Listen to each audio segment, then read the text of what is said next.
안녕하세요. 성경이 우리 삶에 조금 더 가깝게 그리고 쉽고 재미있게 다가오는 시간, 소문난 성경 교실과 함께하는 배본철 교수입니다.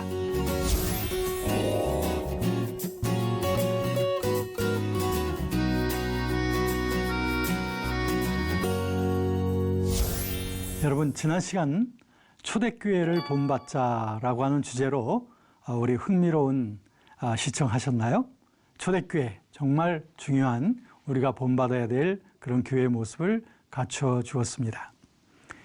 이어서 오늘 여러분과 함께 나눌 이야기는 지난번에 예고해드린 바와 같이 우리가 이단적인 그런 많은 교회들 가운데, 그런 사이비 집단들 가운데 아주 극단적인 갱신주의적 그런 이단들이 있습니다.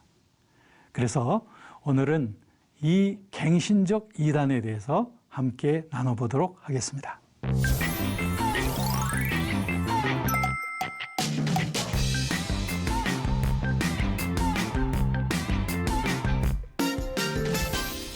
여러분, 갱신이라고 하는 거 굉장히 중요하긴 해요.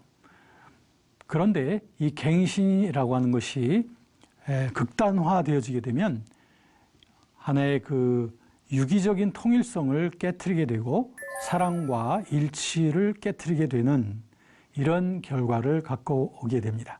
그러므로 이와 같은 일들은 오늘날 현대교회에서도 참 많이 일어나고 있기 때문에 오늘 이 주제에 대해서 함께 보도록 하겠습니다. 오늘의 주제는 극단적 갱신주의 이단을 경계하라. 어떻게 보면 좀 어려운 용어처럼 보이실 수 있지만 이 갱신이라고 하는 것은 새롭게 하는 것을 말하는데, 갱신주의 하게 되면 새롭게 하는 것에다가만 모든 가치를 맞추는 것을 말합니다. 그러다 보니까 이것이 극단화가 되면은 어떤 이단성들이 나타나게 되는가 하는 것을 보시게 되는데요. 오늘날 우리 주변에 많은 이런 샘플들을 보시게 될 겁니다. 자, 함께 보시죠. 우선 몬타니즘에 대해서 좀 말씀드리겠는데요. 몬타니즘이라고 하는 것은 고대교회 때 열광주의적인 이단의 가장 대표적인 것이 이 몬타누스파였습니다. 그래서 몬타니즘이라고 되는데, 이 몬타니즘이라고 하는 것은 몬타누스라고 하는 사람, 이 몬타누스라고 하는 사람이 먼저 시작을 했다라고 해서 이제 몬타니즘이라고 되어졌습니다. 그래서 이 몬타니즘은 사실은 교회를 좀 새롭게 해야 되겠다고 하는 그런 동기 속에서 시작된 것만은 사실이었어요. 왜냐하면 초대교회 때 교회가 시작되고 나서 이제 점점 시간이 흘러가게 되자 교회가 점점 세속화되어지기도 하고, 또는 교회가 점점 경직되어지고, 처음에 갖고 있었던 뜨거웠던 열정적인 신앙들이 자꾸 약해지고, 이런 것들을 보게 되자 이 몬타누스라고 하는 사람이 초대교회와 같은 아주 뜨겁고 아주 강렬한 교회를 되찾자라고 하는 그러한 정신에서 이 갱신운동을 시작을 한 건데요. 갱신운동은 이것이 그 새롭게 하는 운동이라고 그랬죠. 그런데 이것이 결국에는 너무 극단성을 띠게 됨으로 말미암아 그 정통교회로부터 큰 우려를 사게 되었고, 마침내는 주후 약 200년경에 몬타누스파는 이단으로 정제가 되어졌습니다. 그래서 고대교회의 역사에 있어서 열광주의적인 이단의 가장 대표적인 것이 바로 이 몬타누스파였는데, 그들은 이런 극단적인 갱신주의였다, 이렇게 말씀드립니다. 극단적 갱신주의. 자, 그러면 고대교회 몬타누스파에 대해서 좀 그들의 잘못된 점들, 어떤 점들이 극단적이었는가 하는 것을 하나하나 좀 살펴보도록 할게요. 자, 우선 그들은 이 성령론에 있어서 매우 위험한 오류를 범하게 되었습니다. 성령론에 있어서. 왜냐하면 이 몬타누스는 말하기를 요한복음의 그 14장부터 16장까지 보면 성령에 대한 언급이 많이 있지 않습니까? 그 성령이 자기에게도 임함으로 말미암아 자기에게도 계시를 말하고 또 예언을 말하게 되어져서 자기는 사도들과 같이 이런 그 성령을 받은 자라고 하는 것.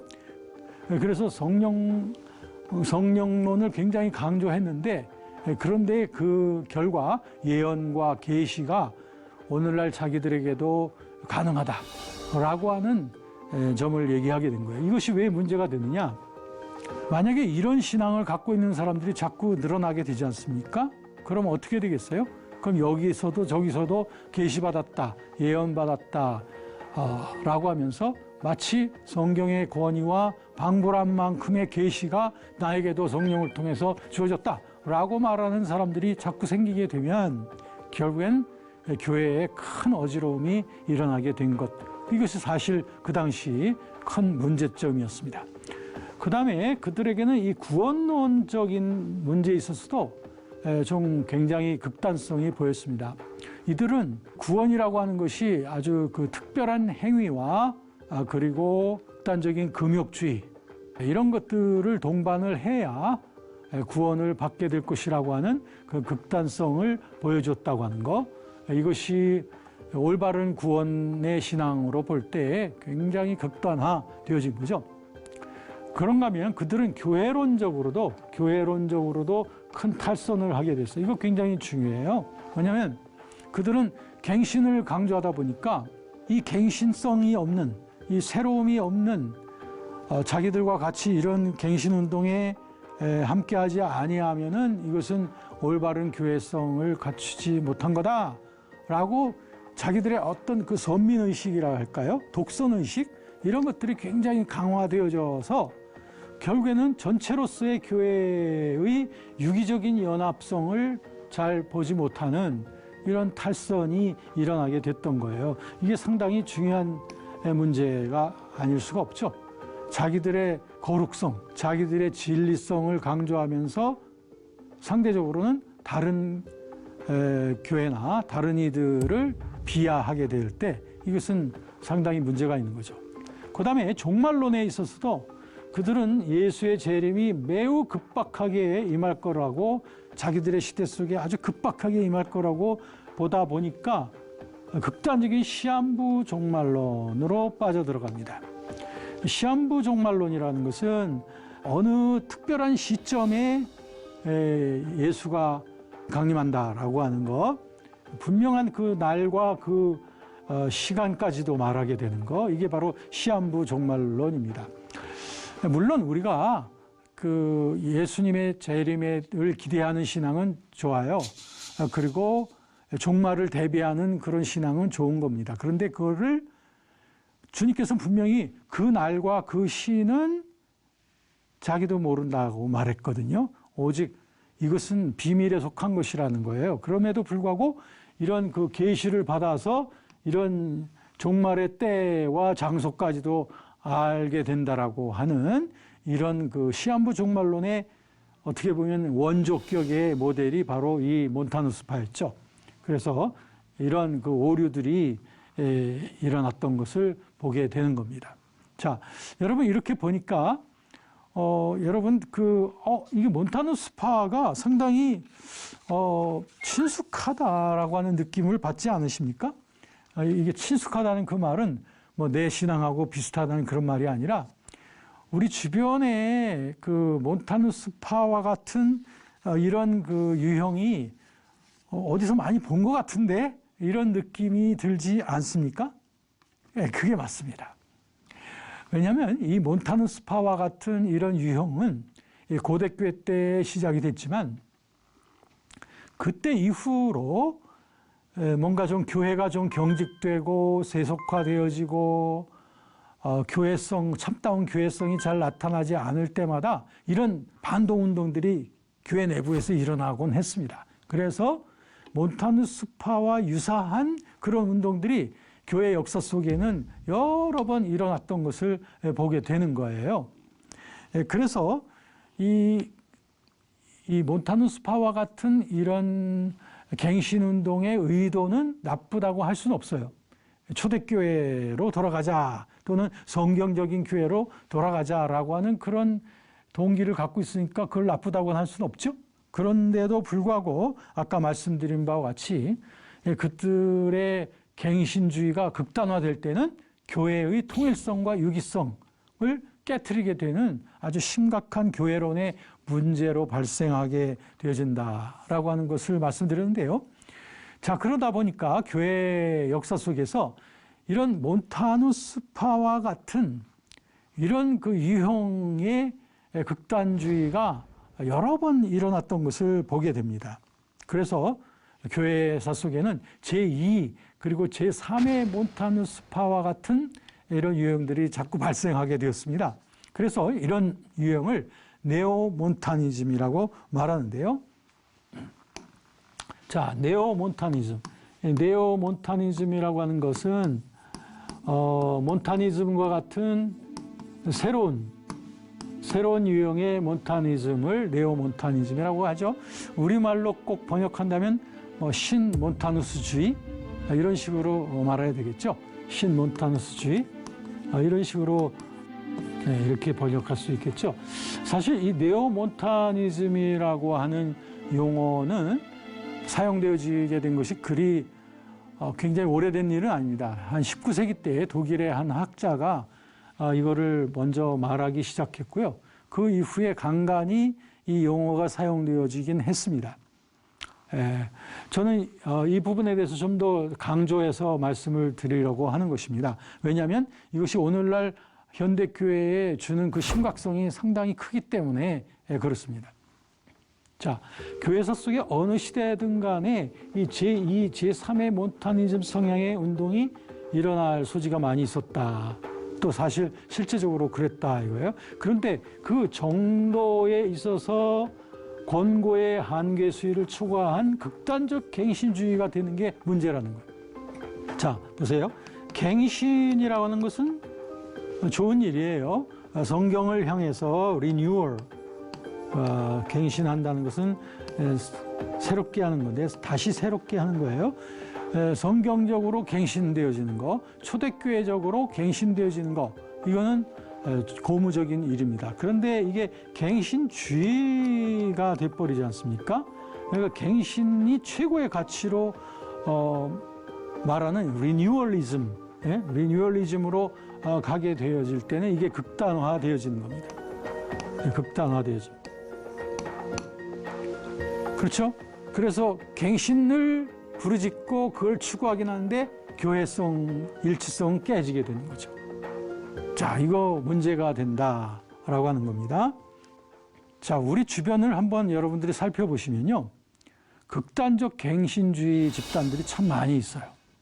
이런 극단적 갱신주의, 즉 갱신성을 갖고 있다고 해서 이단이라고 말할 수는 없어요. 갱신은 참 중요한 거예요. 우리에게도 갱신을 향한 그런 노력은 있어야 돼요. 우리 개신교인들은 말이죠. 특별히 성경의 정신을 가지고 우리 자신을 갱신하는 노력이 있어야 됩니다. 우리들의 교회도 마찬가지예요.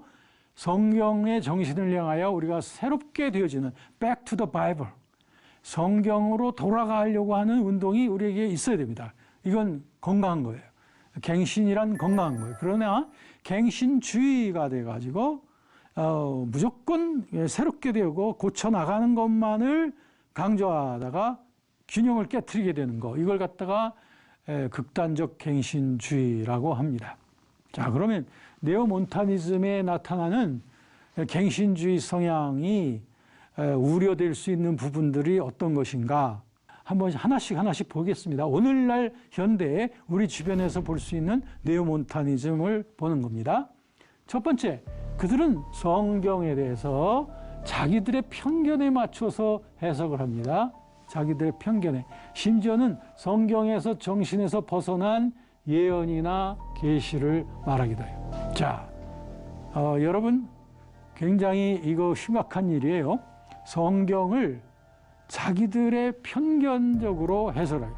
자의적 해석이라고 합니다. 이걸 갖다가 보통 이단들이 사용하는 성경 해석이 자의적 해석, 또 비유적 해석, 문자적 해석 이런 것들을 통해서 자기 편견에 의해서 성경을 마음대로 해석하는 거예요.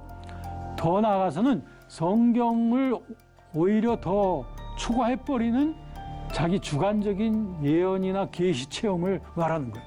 내가 예언 받았는데, 내가 계시 받았는데 하면서 성경하고 오히려 맞지도 않는 이런 것까지라도 강조할 수 있게 되는 이런 위험이 있다는 거예요.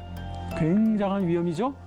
이거 우리 주변에 이런 경향성들이 많이 있는데 이거 정말 경계해야 됩니다. 두 번째, 성령의 나타남.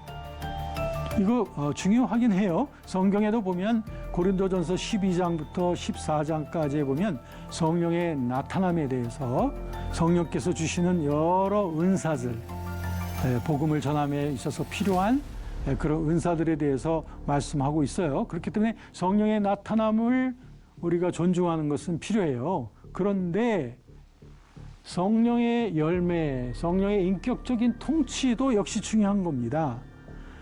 어떤 분들은 이 은사와 능력, 기적과 여러 가지 초월적인 현상 이런 것들을 만을 과도하게 강조하고, 그런데 그분의 삶 속에 보면 성령의 열매, 갈라디아서 5장 22절, 23절에 보면 사랑, 희락, 화평, 오래 참음, 자비, 양선, 충성, 온유, 절대와 같은 이런 인품적인 성령의 열매가 결여되어 있을 뿐 아니라 성령께 인격적으로 순종하는 일, 이런 일에 있어서도 열매가 없이 자기중심적으로 이렇게 활동하시는 분들이 있단 말이에요. 이것은 이거 완전히 극단화된 것이고 균형이 깨진 것이죠.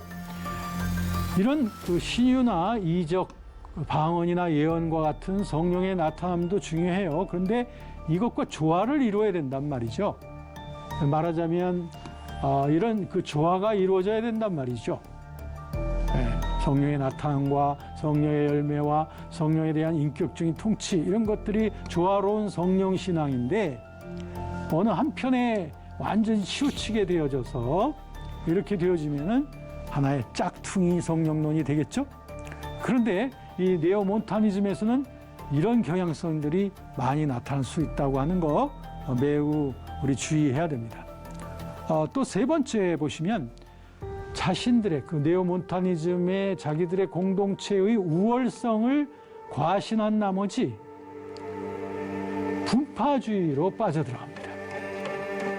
아까 말씀드렸죠? 자기들 집단의 독선주의에 빠진다는 거예요. 그러다 보니까 다른 사람들, 다른 교회들은 냉소하는 거고 상당히 냉대하는 거예요. 그리고 그들을 상당히 비하하는 것이죠. 이것이 이제 커다란 문제가 됩니다. 이게 교회론의 큰 문제입니다. 저는 이 점을 굉장히 중시하고 있습니다. 결국 이단으로 빠져들어가게 되는 데는 교회론의 문제가 상당히 크다고 봅니다. 즉 자기들의 그 독선주의에 빠지고 자기들의 우월주의에 빠진 나머지 전체 교회의 통일성 보지 못하는 거, 이게 교회론의 문제거든요. 그런데 이 네오몬타니즘 성향에서는 이런 것들이 농후하게 나타나는 겁니다. 그 다음에는 사회성이나 상식적인 윤리관념에서 벗어날 때가 많아요. 왜냐하면 자기들의 주관적인 체험, 또 자기들 집단만의 영적 경험, 이런 것들만 강조하고 자기들만의 그 교제를 하다 보니까 금욕주의라든지 극단적인 형태의 신비주의를 도입하게 될 수 있는 이런 비사회성으로 빠져들어가게 되는 경우들.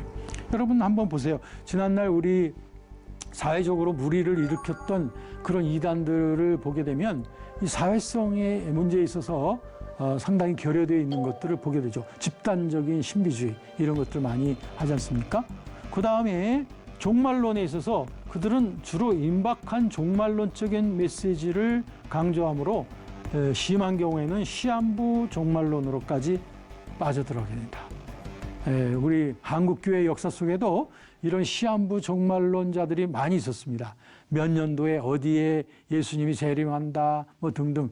꼭 우리만 나라뿐만 아니죠. 외국의 기독교에서 파생된 이단들 가운데도 이런 시한부 종말론을 말했지만 불발로 끝나게 되어지는 이런 일들 참 많이 있었죠. 자, 이렇게 보니까 굉장히 많은 영역에서 이 네오몬타니즘의 그 상당히 문제성들이 많이 나타나는 것을 여러분 보시죠. 아마 이것은 남의 얘기가 아닙니다. 우리 주변의 얘기이고요. 옛날 얘기만도 아니에요. 오늘날의 얘기이기도 한 겁니다. 우리 한국교회가 건강한 그런 교회가 되기 위해서는 바로 이런 부분을 우리가 극복하고 해결해 나가지 않으면 안 된다라고 생각을 합니다. 자, 그러면 마지막으로 좀 정리를 해보겠습니다. 그러면 우리 교회가 이런 극단적 갱신주의를 극복하려면 어떻게 해야 될 것인가? 저는 짧게 이 세 가지를 강조하고 싶습니다. 첫 번째는 우리 신앙의 기준에 있어서 주관적 체험보다는 성경의 교훈을 더 신뢰해야 된다. 성경의 교훈, 객관적인 성경의 교훈에 나의 신앙을 맞춰야 되는 거예요. 체험이라고 하는 것도, 주관적 체험이라는 것도 무시할 수는 없는 거예요. 그러나 주관적 체험이 이 성경의 교훈을 압도해버리면 안 되는 거죠. 그렇게 되면 이 몬타누스 성향이 일어나게 될 수밖에 없는 겁니다. 저와 여러분들의 신앙생활에 이 체험이라는 게 안 따를 수가 없죠. 그런데 이 체험이라는 게 항상 성경의 빛을 받아서 조명이 돼야 돼요. 마치 성경을 거울처럼 보면서 나 자신의 체험을 내가 분석하고 성경의 교훈을 통하여 나의 경험의 진위성을 판단을 해야 된다는 거예요. 이것이 굉장히 중요하겠죠. 또 두 번째로는 교회 생활에 있어서 독선적 소그룹을 만들기보다는 교회의 질서에 더 잘 순응을 해야 될까. 우리 보통 교회 내에서 이런 독선적인 그룹들이 생기게 되는 그 이유는 좋은 목적을 갖고 있을 때가 많아요. 다시 말하면 갱신적 목적. 우리 교회가 기도 좀 더 많이 해야 되지 않아? 우리 교회가 기도가 너무 없어. 그러니까 기도 좀 많이 하자라고 하면서 기도하는 사람들끼리 모여서 기도하기 시작합니다.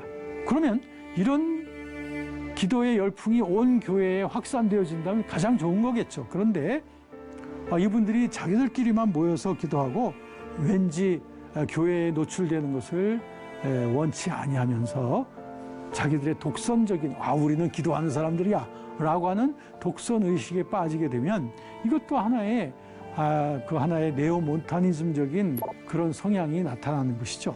이런 것이 만약에 극단화된다면 어떻게 되겠어요? 그러면 교회하고의 그런 유대감이 자꾸 단절되어지어 가게 되지 않겠습니까? 그것이 더 극단화된다면 결국에는 교회로부터 분리되어진다든지 이런 있어서는 안 될 그런 일들까지 일어나게 되는 거예요. 자, 그 다음에는 성경적 교회 갱신의 노력을 그래도 포기해서는 안 될 거예요. 이런 일치성을 유지해 가면서 그러면서도 우리들은 갱신의 노력은 포기해서는 안 된다. 이 두 가지를 우리는 사실은 같이 우리들이 공유해 가야 된다는 게 중요한 일입니다. 그러니까 한편에는 교회의 일치성, 또 한편에는 교회의 갱신, 이 두 가지를 적절하게 조화롭게 이루어가는 그 지혜가 우리에게 사실 필요하다라고 하는 말씀이 되겠습니다. 이 두 가지는 우리가 하나라도 잃어버려서는 아니 되는 거죠. 교회의 일치성이 깨어져서는 안 되죠. 왜냐하면 고린도전서 12장 27절에 보니까 우리는 다 그리스도의 몸이요 각 지체의 각 부분이다라고 하면서 사실 우리의 머리는 예수 그리스도라고 하면서 그리스도 대신 머리 되신 그리스도와 함께 우리는 한 몸을 이루어야 된다라고 하는 것이 교회의 일치 사상이니까요. 그런가 하면 교회는 또한 성경적으로 초대교회적으로 우리 갱신하는 그런 노력이 역시 함께 있어야 된다. 이 두 가지를 같이 공유해 나갈 수 있는 지혜, 그것이 우리의 교회 생활의 지혜가 아닐까 생각하는데 우리들은 오늘 교회사를 통하여 네오몬타니즘에 대한 공부를 하면서 우리는 어떻게 이것을 극복할 수 있게 될까라고 하는 것까지 우리 함께 살펴보았습니다. 여러분, 오늘 유익한 시간 되셨습니까? 오늘 수업은 유튜브 영상으로도 올라가니까 궁금한 내용은 유튜브를 통해서 확인하셔도 되겠습니다. 다음 시간은 오늘 시간하고 좀 이어져서 도대체 이단이란 무엇인가? 이단이란 어떤 것을 이단이라고 하는지, 그리고 어떻게 하면 이단을 극복할 수 있는가 하는 부분에 대해서 여러분들이 굉장히 진지하게 생각하고 계시는 주제에 대해서 다루도록 하겠습니다. 행복한 시간 되시고요. 다음 시간에 또 뵙도록 하겠습니다.